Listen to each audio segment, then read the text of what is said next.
என் பிள்ளையே, ஸ்க்ரோல் பண்ணி போகாதே. இது சாதாரண வார்த்தை இல்லை. உன் வாழ்க்கைக்கான நல்ல செய்தி வந்து கொண்டிருக்கிறது. நீ நீண்ட நாட்களாக காத்திருக்கிற பதில்.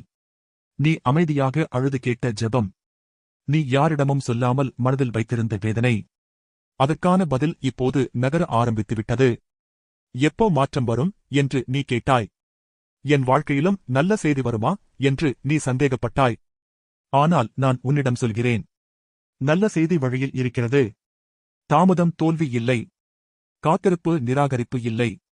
நான் அமைதியாக உனக்காக வேலை செய்து கொண்டிருக்கிறேன். உன் வீட்டில் சந்தோஷ செய்தி வரும். உன் வேலை தொடர்பாக நல்ல மாற்றம் வரும். நீ எதிர்பார்க்காத இடத்திலிருந்து ஒரு வாய்ப்பு வரும். நீ பயந்திருந்த விஷயம் ஆசீர்வாதமாக மாறும். பிள்ளையே, பயப்படாதே. இந்த நாட்கள் கடந்து போகும். நீ இப்போது பார்க்கும் இருள் நிரந்தரம் இல்லை. விடியல் அருகில் இருக்கிறது. நான் உன் பெயரை நினைத்து செயல்படுகிறேன். உன் கண்ணீரை கணக்கில் வைத்திருக்கிறேன்.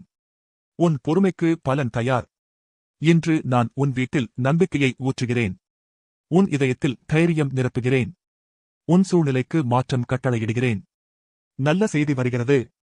அது உன் கதவைத் தட்டும். அது உன் வாழ்க்கையை மாற்றும். அது உன் குடும்பத்தை உயர்த்தும். இந்த வார்த்தையை பிடித்துக்கொள்.